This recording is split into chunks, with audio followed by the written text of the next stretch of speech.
You're listening to the Bible for Normal People, the only God-ordained podcast on the internet. I'm Pete Enns. And I'm Jared Bias.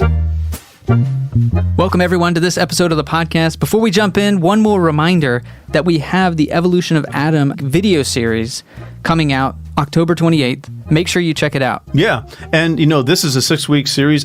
Actually, I keep saying 6-week series. It's not. It's a 6... Whatever time you want. Don't let anybody tell you what to do. There are 6, videos or something, right? They're videos. Not or something. They're videos. It's six videos, me talking. And, you can finish that in 5 minutes. Well, you can't finish in 5 minutes. But if you go real fast, you can do like 4 or 5 times. Just 50 speed. You can do that. So exactly. Anyway, do what you want. The main thing is just do it. That's the thing. So, and this video series is really based on the second edition, the 10th anniversary edition of The Evolution of Adam, which is put out by Baker Books and is available for you really soon. Yeah. So pay what you can for the first week. So make sure you go to thebiblefornormalpeople.com/evolution video.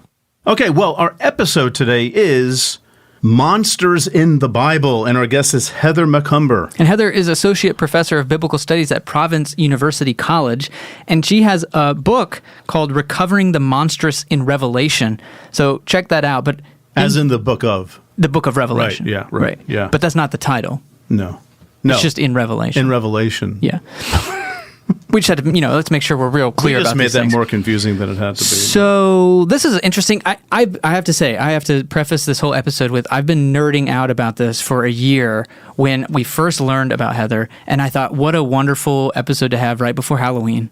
I think it would be great to talk about monsters in the Bible right before Halloween, as we're watching Hocus Pocus and all these other movies as one does for Halloween. You let your kids watch this? Of course. Okay. Of course. Wow. I wasn't allowed as a kid. I could only go as a Bible character. So, man, we just really unleashed it now. I know. Who'd you go as? It doesn't matter. They're all the same. One of the naked You just give them a name. You wear the exact same thing, and it could be Moses, it could be Jesus, it could be Abraham. Doesn't matter. That's the nice. It's the gift that keeps on giving. Anyway, back to monsters. It's really surprising, what a monster is and where they're found in the Bible. That's sort of the key here. Don't think of Shrek or something. It's a little more, or maybe you think of Shrek, but not just Shrek. Right. It's more than Shrek's actually you just gave a very complicated answer because Shrek kind of fits in some of these definitions we're about to learn about. Right. Yeah. So have fun, folks, and happy Halloween. Monsters matter. Monsters aren't just the evil creatures. The monstrous is something that can cause awe as much as it can terror. When we start looking at the monster, in an interesting way, it makes us start thinking about what holiness means.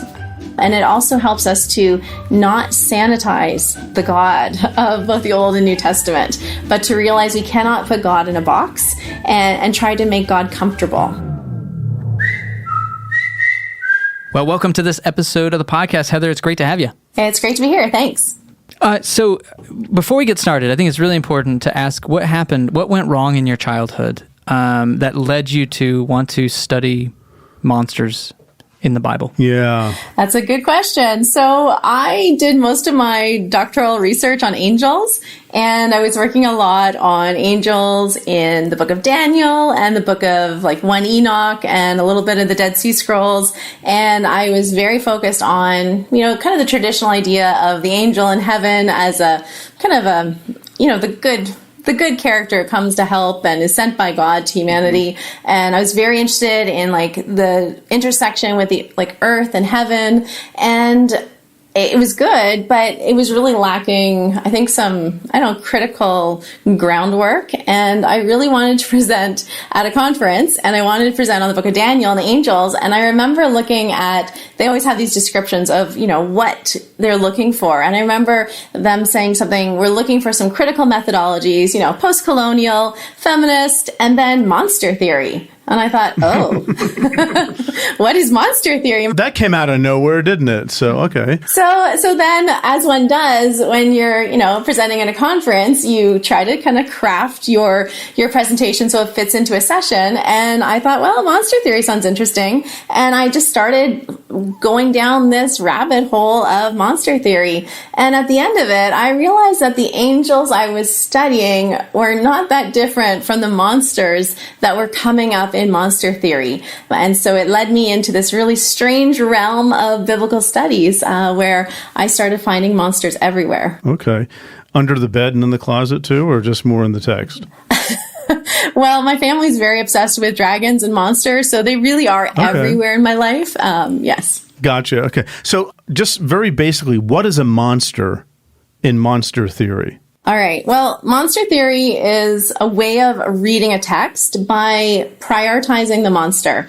And how we define monsters differs on basically how it's been used in history. So today, if you were to ask, someone just off the street, what is a monster? They would definitely use a lot of the same kind of characteristics. They're evil, they're scary, they're abnormally large, they're trying to eat people all the time. Like the mouth of the monster is a huge thing in all across different cultures. They're out to harm humanity. And definitely the evilness and the disgustingness of the monster is something that people will focus on. But in monster theory, if you go back to like the roots of the word monster, and again, the roots are difficult to find, but often people will go back to the Latin monstrum, which means a sign, which may be related to a couple other Latin words that mean a warning or even like a demonstration. And so a lot of people will say that the use of the word monster is really a sign or a warning from the gods or the deities. And so it's something that is extraordinary that shows up and that typically crosses boundaries. And often they cross boundaries in their bodies, but also in the way they move across geographical locations. And so we can find monsters pretty much everywhere in something like Greek mythology, but this also shows up in Babylon. It shows up at Ugarit. It will show up in cultures all around the world where monsters are these extraordinary bodies. Sometimes we focus on their kind of deviance, like that they're misshapen or that they're missing something. And other times we focus on their awesomeness. And so monster theory doesn't always, sometimes they do, but doesn't always place a value on their hybridity. It's not a moral judgment if you're a monster like it is today. Okay. So it's widespread in ancient cultures, including Jewish culture, right? I mean, we find these things in the Bible, and I know you've been doing some work in the book of Revelation itself. And that is, I mean, that's maybe a different kind of perspective to read this from, the perspective of the monster in the book of Revelation. But let's just, different from what people are used to, the way at least a modern, Western Christians tend to read the book of Revelation as just either literally true or just incomprehensibly weird, But let's talk about these. There are monsters in the book of Revelation. Help us understand who those monsters are and, what role they play in this piece of literature. Because this is all about trying to understand what this writer of the book of Revelation is trying to say, right? And he's using imagery. And so what is that monster imagery that he's using? Well, to start with, I think it's really important to understand that there's no actual word for monster. We have to start excavating and digging into the text. So we can't just have like a great, word that we can just say, oh, this word means monster and go find it. We do have some words, like in Hebrew, we have tanim, and we have some words that, like Leviathan, and we have the, different words that even say like beasts or animal. And those are sometimes used as monstrous figures. But a lot of times, monsters in the Bible come in all sorts of shapes and sizes. And so I do call it excavation. And oftentimes I also say that they're hidden in plain sight. So there are monsters in Revelation that people don't even see anymore because they have become normalized. And so we need to, what I start with is actually reading the body of the monster. So before I identify the monsters, I say we actually need to recognize what monsters look like for the ancient peoples. And even today, a lot of these things still hold true. So monster theorists talk about the hybrid body. So the idea that a monster is composed of different parts. And so that's where you get in the ancient world, like something like the Sphinx, or you get even like the mermaid, right? Like Ariel, she is like part human. Oh, not Ariel. Yes. No. All right. Yeah. So, I mean, but then you'll see something like Pirates of the Caribbean where they're using mermaids as like monstrous creatures, right? It depends the lens that you're using. And so when we start to read their bodies, we start to recognize them a little more. So we want to pay attention to any divine creature that is combining different parts that don't normally belong together. So they're crossing boundaries in their bodies. They're also perhaps larger than normal, so you can have these gigantic figures. So the text might describe them as large or great or immense, or even their actions show that they're bigger than normal. And then you'll also find sometimes they come in swarms. So you'll have like a massification of all of these animals that are coming at once. And again, they're usually hybrid creatures that are coming as one kind of, I usually call them an attack force. And then you also have to think about who are they associated with? Who are they working for? Whose team are they on, if you want to use that language? And so that's where I start with when I look at any monstrous figure in either the Old Testament or the New Testament.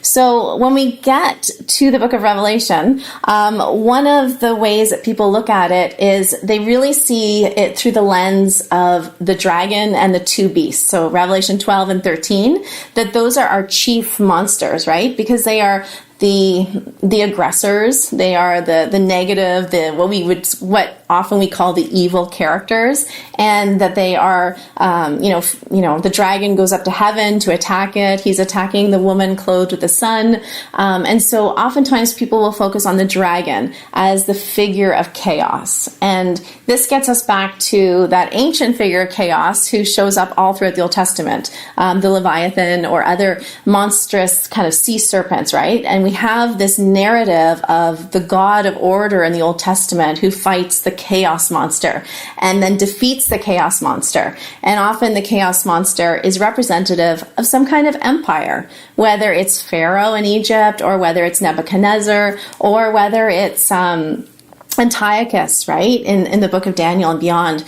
So all of these empires sometimes take the form of monsters, right? These monsters become the symbol of the crisis that people are going through. And you have the exact same thing in Revelation. You have the great red dragon who's portraying or symbolizing the Roman Empire and the threat, perhaps, that people are feeling or their discomfort of living under empire.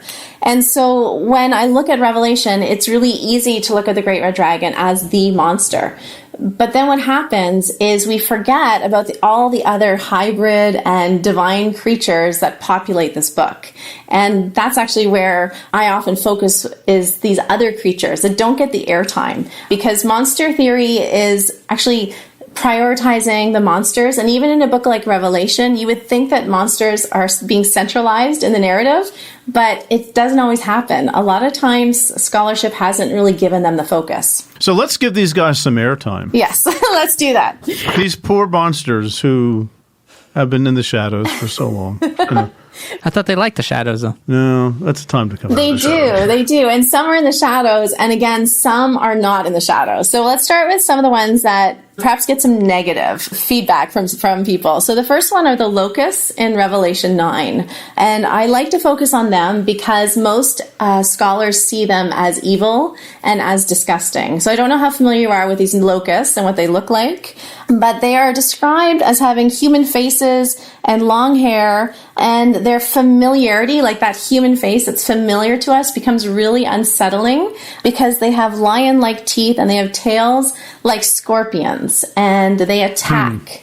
And these are the locusts that come out of the abyss. There is a star that falls from heaven, opens the door of the abyss, and you get this angel-like creature or some divine being that comes out, who is also known as the destroyer or as destruction. And this being is the king of the locusts. And then the locusts are given the command to attack anyone who does not have the seal of God. Mm-hmm.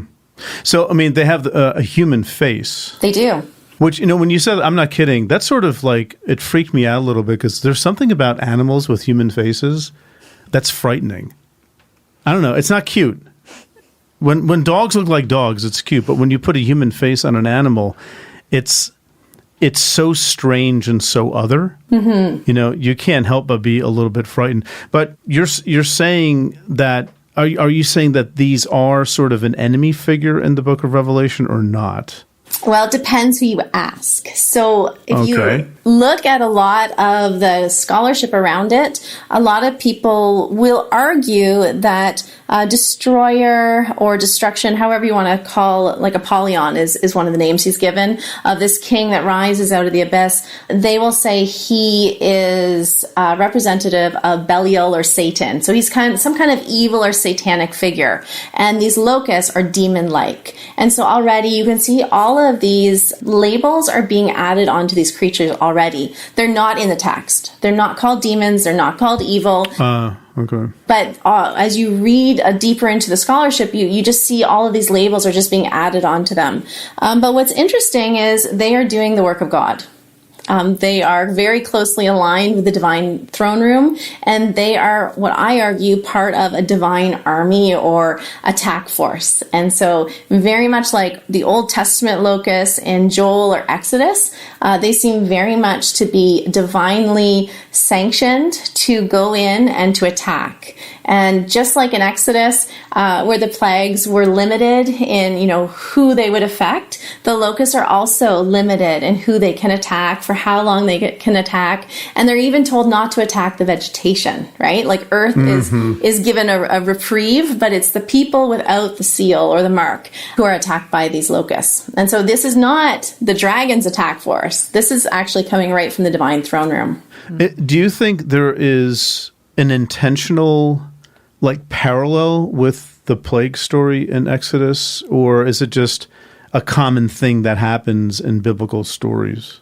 That's a hard question. John's reuse of Exodus, Isaiah, of much of the Old Testament, Joel, you can see it. You can feel it as you're reading Revelation, but it's not always a 1-to-1 ratio. There is a mixing. I use the word hybridity to talk about how John is reusing material, and in the process of reusing, creating something new.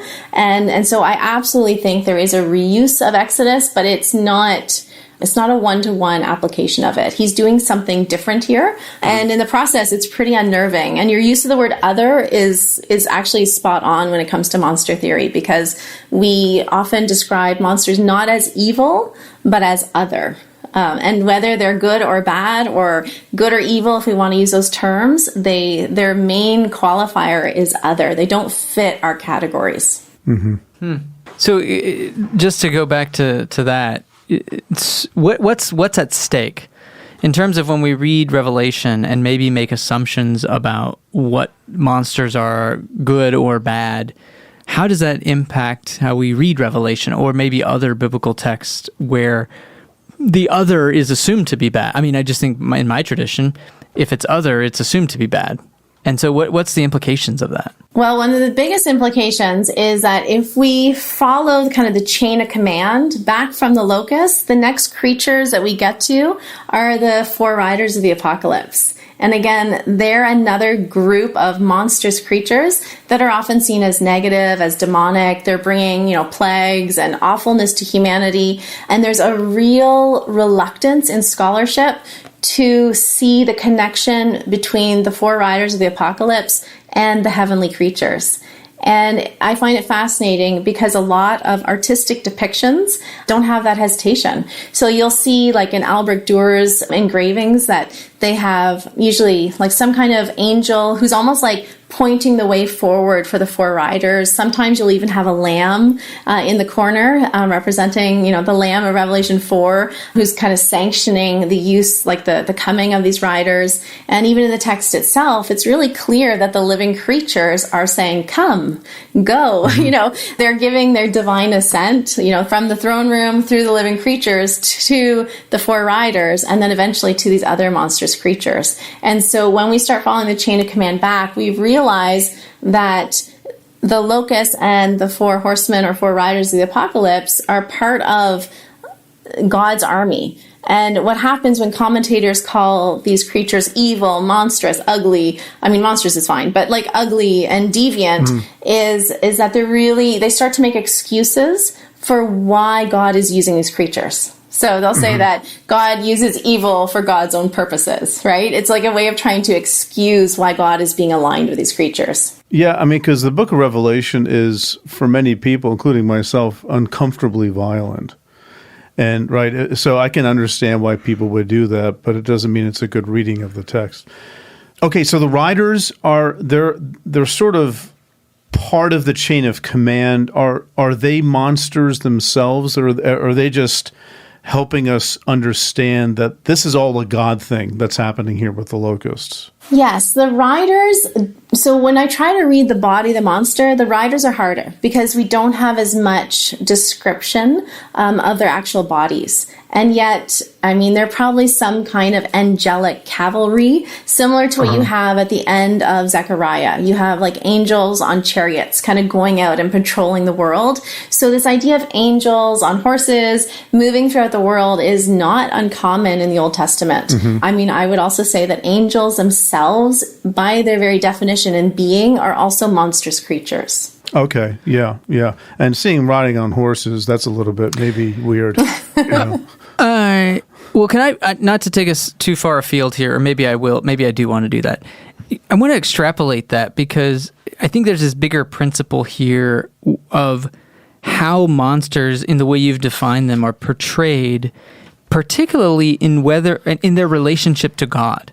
Because what I hear is, locusts come from the abyss. In some ways, they're sort of the Lord's army, if you will, this attack force. And then I can't help but think about Leviathan in the Hebrew Bible, in the Old Testament, where it seems to be this animosity, or there's a tradition of animosity, but then it ends up being like God's pet in some ways, in maybe Job or something.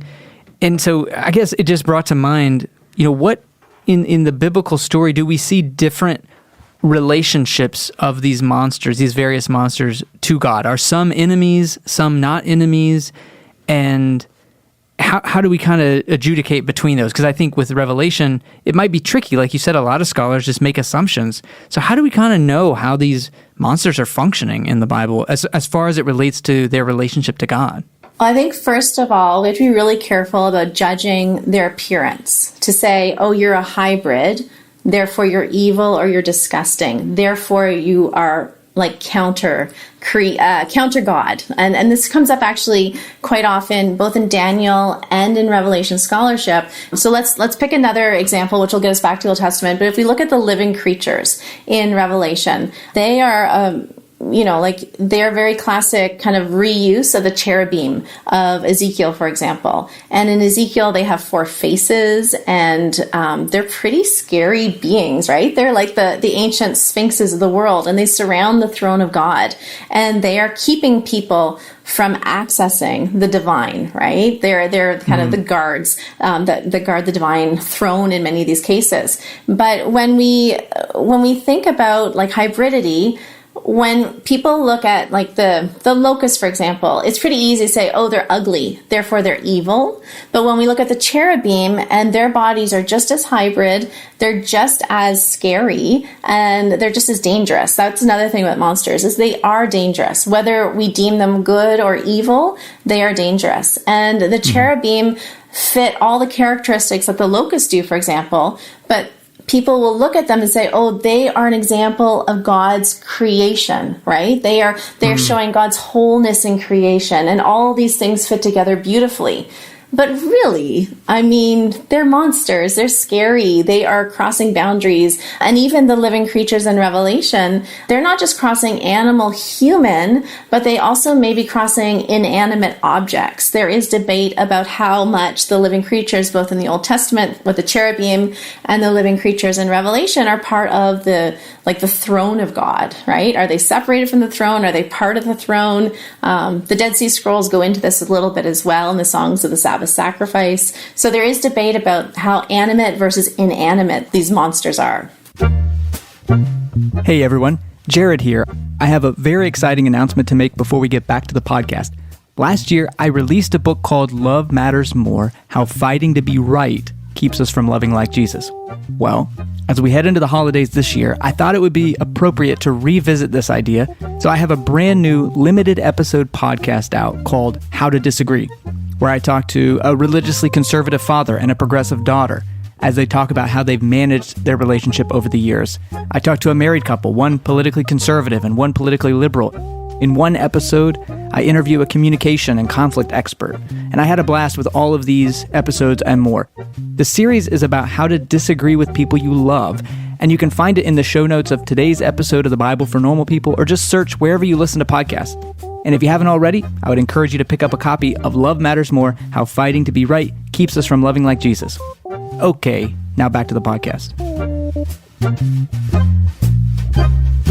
Yeah, it made me think of the cherubim that are on the Ark of the Covenant, which, I mean, I guess maybe that's not a good example because they're not like living creatures, but still they're inanimate and they're sitting there. And if that's God's footstool, which it seems to be according to at least some texts, yeah, that's interesting because, you know, the cherubim, the cherubim and the locusts are acting on God's behalf. They're just really freaky scary. Yes, but the thing is, we have neutralized the cherubim. So if you look at paintings, the cherubim are like these baby faces, angels, right, with wings, and they're cute. Hey, that's scary. I know I have a 4-year-old and a 2-year-old grandkids, and that's about as scary as it gets. But anyway, carry on with your point. That was for my daughter. I threw that in for free. So, okay. Excellent. Yeah, no, but I mean, we've just neutralized the fear of them. But the cherubim, their job is to keep people away, right? Like they're the guards and they're guarding the divine presence. They're also the channels of the divine presence. As much as they're keeping people away, they also become the channels of the divine presence. And so the cherubim play a really important role. And you can see that in Revelation when they are the ones who instigate a lot of the plagues and by telling the riders to come and to leave and to go out and judge. And so definitely they are part of this attack force, and they are part of this, I guess, this command that I see that kind of goes down. And what I find is that people want to separate the divine beings in Revelation based on their violence and the harm and the fear they cause. But in the end, the person who causes, or the people who cause the most fear and terror is not really the dragon and the beast, but God and the Lamb. And in Revelation, John is very clear that the terror and the horror come from the divine throne room. Yeah. Yeah, one thing that this is bringing up for me is how important it is to understand, you know, the imagery of monsters in the book of Revelation, or frankly, most anything in the book of Revelation, with a little bit of background to what's happening in the Hebrew scriptures. And, you know, you mentioned 1 Enoch, you know, we have intertestamental so-called literature as well, and just the ancient world as a whole. So these images probably made a tremendous amount of sense to the people reading them, but we look at them and and you've been saying this, we tend to try to have these things fit into a structure, a theological structure, you know, a faith structure, even, if you will. And we wind up probably misunderstanding what these figures are doing. And that's sort of a shame, because this is extremely interesting. I might even go back and read the book of Revelation again. No, I'm just Whoa. No, I'm just kidding. Let's not get carried away. I actually love the book of Revelation. So I mean, we have other examples of monsters in the book of Revelation. Well, I thought actually it might be helpful to even see that this I guess, mislabeling of the monster, or perhaps the overlooking of a monster, also happens when biblical scholars look at ancient Near Eastern literature. So if you're familiar with the Enuma Elish and kind of the struggle between Marduk and Tiamat, the same thing is happening there when biblical scholars are reading that. They often read Tiamat as the chaos monster and Marduk as the hero of the text. But a lot of the more recent scholarship is calling that into question, primarily because Marduk is presented as a monster. But we don't remember that. He has like multiple limbs and he has many eyes and many ears. He breathes fire, but that's not what you remember. You remember Tiamat as the monster who is the aggressor. And a lot of people right now are rereading this conflict between the two of them, not as the hero versus the monster, but as a conflict between two gods. And Tiamat loses and she becomes monstrous and othered, even though in effect, if we're using monster theory, both Marduk and Tiamat are just as monstrous. That's really interesting. And I wonder, I just feel like there's so much to unpack and go through the layers of our assumptions. And I think that for me is like becoming the main takeaway of this conversation is how powerful our categories and labeling of things affect our reading of texts, where because for us the other the face of this and the hybridity, right, the hybrid nature of these beings, it's almost like we have it baked into us that this is bad. We put these value judgments. This is bad. This is evil. This can't come from God. This is good. This can come from God. And we almost even shape and reinterpret these figures in our own imaginations according to these categories where, like Tiamat, Marduk, or even the cherubim, like you said, it's like in modern imagination, we've had to reimagine those into what we, quote, call good figures who have certain kind of body types and certain kind of faces and certain kind of things that don't scare us. And that's just, I think that's really interesting. Is that fair to say? Absolutely. And I think part of it comes out of some of our readings of Leviticus, but especially the reliance on Mary Douglas and her work on purity. And so we have it kind of in our, like our mental kind of systems that when we look at these texts, that anything that crosses boundaries is impure, right? Because that's sort of the narrative that we've kind of inherited. But Mary Douglas is interesting because when you look at her work, she seems to skirt around the implications for the divine creatures. So in my work, I look at, some things she says with the cherubim, and she says, these are hybrids, and yet we treat them with awe rather than disgust. But then in the next sentence, she'll say, but the Jewish people treated all hybrids as disgusting. And so there's a you'll notice when you look at Leviticus and the purity systems, it doesn't always map onto the divine world. And I think that's one of the problems is we're not looking at the bigger picture of how both heaven and earth and the abyss or the netherworld or whatever we want to call it, we have monsters everywhere. So we have them from heaven all the way into Hades. And yes, even in some place like the abyss, you can have locusts. Now, they're dangerous and they're scary, but they seem to be working for God in heaven. And so it's much more complicated, I think, than just saying these are good creatures, these are bad creatures. It seems like they're dangerous creatures. They're other.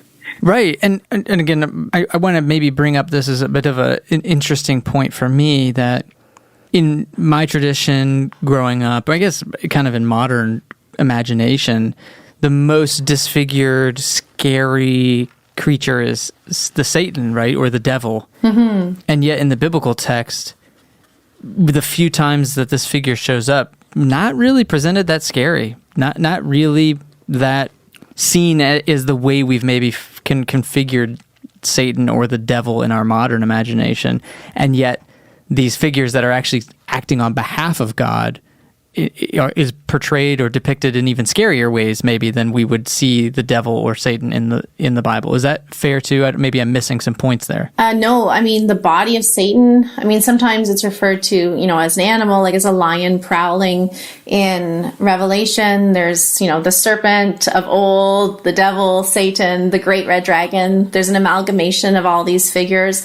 But the body of Satan is not really described as much. And so, you have like a great large red dragon, and it's probably a hybrid creature. But again, the focus for John in Revelation is not, it is on the red dragon to an extent, But that is not his focus. That becomes, I think, later interpreters' focus, right? We think of Revelation as this text where the dragon is out to get everyone, and the dragon absolutely is. But the focus for John is actually on God in heaven, who is going to save and intercede for those who are being attacked. And so, I mean, if we go back to like the heart of the book of Revelation, to 4 and 5, and God on the throne, you know, God fits all of those monstrous categories, as well as the hybrid lion lamb that shows up in Revelation 4 and 5 as well. So even there in the divine throne room, I would argue we have monstrous language being attributed. Mm-hmm. Any more monsters that we should know about lurking in the shadows, under the bed, in the closet? I mean, Revelation is full of monsters. The Bible is full of monsters. I mean, I do know when I teach on Revelation and I start calling Jesus a monster. Okay, you got my attention. How is Jesus a monster? I mean, people do take a little step back from that, but there are, three different, images really of Jesus that show up in Revelation. We have the Son of Man in the first chapter. We have, it's a human divine hybrid with a sword coming out of his mouth. He has eyes like flames of fire, feet like burnished bronze, and he's holding the keys of death, and he was dead, but now he's alive. So even in that description, we have both hybridity and liminality, right? We have someone who has transitioned from death to life. So the regular normal boundaries don't apply to this figure anymore. And, this figure is holding the keys of death and Hades. And one thing I didn't mention, but it's really one way to find a monster is to look at how the humans are reacting around them. When John sees this figure, he falls over as if dead. And I adore these reactions of horror and terror that we see throughout the scriptures. Daniel's another one who is like falling over as if sick. And you can see when someone meets a monster, they are scared. And I mean, the classic example is the shepherds when they meet the angels, with the nativity, they are scared so that the angels will say, "Do not fear." So when you meet an angel and you are told not to be scared, it's because you're terrified, because you're in the presence of something other and monstrous. And so we have Jesus as like the Son of Man, who is definitely a monstrous figure. But then I think the weirdest one for me is Jesus as the lion and the lamb. And what's interesting is that scholarship really tries to diminish the lion aspect of this part of Revelation. They're not comfortable with Jesus being described as a lion. And so they want to say, whenever you see lion, it's just a lamb, it's just a metaphor. Just go with the lamb imagery. But what they forget is that this isn't a normal lamb. This is a lamb with 7 horns and 7 eyes. And this lamb is able to take a scroll and open it. And so this is a very hybrid and monstrous lamb. It doesn't fit into our normal categories. But even when people think of the lamb, I think they just think of this normal cute lamb. But this is also a lamb that has been slaughtered and yet is alive. And so I think that we go too quickly to the metaphor before really appreciating its monstrous body. Mm-hmm. Yeah, you hear people talking about God, is a moral monster for killing people all over the place.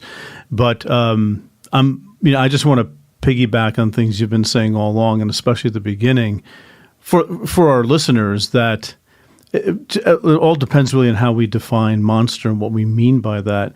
And if those Latin roots are any help to people, that these are signs, they're warnings, they're maybe even demonstrations of God's presence somehow, which is not comfortable necessarily. And I guess all these bad things are happening to bad people. Not to be simplistic in Sunday school about it, but right, because they're, the marginalized, the people who were oppressed in the book of Revelation are kept safe from these things that are done to them. Is that right? And it's just like others who get it? Yes, from John's perspective. So right. So from John's perspective, the judgments are valid. But when we look at it from someone like Jezebel, who is John's opponent, who's named as a prophetess, and we don't know if she's a real person or if it's like a group of people and they're using like a female identification as a way of shaming them. It's not very clear clear like who this is. And again, Jezebel is reusing an Old Testament name, which has also its own set of negative connotations, especially that scholars have added on. And so when we look at Revelation, we often look at it from John's view, and he is absolutely othering someone like Jezebel. And he aligns her even with someone like Woman Babylon, or as most people call her, the whore of Babylon. And so he is othering his opponents by aligning them with the dragon and the beast. And on the other hand, he aligns himself with God and with the divine world. Well, I mean, I think that's actually a really good segue into this last question as we wrap up our time here. But how, as people kind of look for new ways, interesting ways, creative ways of reading their Bible, you talked earlier about centering the monster. And, you know, how might people, just some practical ways for how might people read the Bible in a way that centers the monster? Like, do you have any practical tips for maybe a new way to approach the Bible in a way that includes monster theory in some small way? I think one of the ways, at least that I teach my students, is to be careful of the places of Scripture that you're ignoring. So what are the corners that are dusty that you haven't, read for a while? And I mean, a bit back to your point, Pete, about, in Revelation, it's only the people who are experiencing judgment are the ones who deserve it. The Old Testament has kind of a different story sometimes. So the book of Job has, Job talking about God using some metaphors that are really uncomfortable. So God as beast, God as archer, God as warrior, God as lion. So when we are looking at a book like Revelation, I think we really need to have a really strong backing in these older images of God in the Old Testament. Because for me, when I read Revelation as an Old Testament scholar, I am just reading a continuation of this divine warrior theme that's attributed to God all throughout the Old Testament. So when I read Revelation, it makes a lot of sense because that's what's happening all throughout the Old Testament. But if you don't know your Old Testament and you get to Revelation, that picture of Jesus as a divine warrior, and we didn't get to Revelation 19, but Jesus takes on divine warrior imagery, and it's pretty violent, and it's unsettling, and it's scary. But if you don't know that that is normative in the Old Testament, it becomes really unsettling if you've only read the New Testament. And so I think just a greater appreciation about how Revelation is speaking back to the Old Testament. And then again, just being really aware that monsters matter. That monsters aren't just the evil creatures, that the monstrous is something that can cause awe as much as it can terror. And I think to me, that's changed the way that I approach something like holiness. That holiness isn't something necessarily that's completely, I think Rudolf Otto, his book, The Idea of the Holy, talks about holiness doesn't equal completely good. It's not necessarily a moral category, but it's more the emotion of, feeling your creatureliness in relationship to the divine, to the creator. And so I think that when we start looking at the monster in an interesting way, it makes us start thinking about what holiness means. And it also helps us to not sanitize the God of both the Old and New Testament, but to realize we cannot put God in a box and try to make God comfortable. The God, especially when we look at this monstrous imagery of God, the divine world, it's not necessarily saying, it's not, you're not saying something is evil, because I don't think that's how they thought. They didn't think in terms of good and evil yet. That's a much later development, but they thought in terms of other and awesome. And it's breaking all the categories that we keep trying to put. And I think that monster theory really helps us to recover some of the more ambiguity that we find in the text. Yeah, the God that we've tamed doesn't fit with the book of Revelation and other places. That's a really, really helpful point, Heather. That's a great point to end on, too. I think it's a good, great place to end on, because I think that really helps people see a broader perspective. And something we talk about a lot on the podcast is being aware of the things that we're putting into the text and the context that maybe isn't always there. So, right. Excellent. Well, thank you so much again, Heather, for dropping by and for, just downloading all this wonderful knowledge about monster theory. Oh, you're very welcome. Thanks for having me. Absolutely. All right. See ya. See ya. You just made it through another entire episode of the Bible for Normal People. Well done to you. And well done to everyone who supports us. by rating the podcast, leaving us a review, or telling others about our show. We are especially grateful for our producers group who support us over on Patreon. They are the reason we are able to keep bringing podcasts and other content to you. So a big thanks to Robert Sidlasky, Jay Batson, Lee Ray Mercado, Joshua Edson, Brenda Elser, Steve Sutton, Patty Brown, Kara Mosley, Mike Cook, and Paul Mark. If you would like to help support the podcast, head over to patreon.com/The Bible for Normal People, where for as little as $3 a month, you can receive bonus material, be a part of an online community, get course discounts, and much more. We couldn't do what we do without your support. Our show is produced by Stephanie Spate, audio engineer Dave Gerhardt, creative director Tessa Stoltz, and web developer Nick Striegel. For Pete, Jared, and the entire Bible for Normal People team, thanks for listening.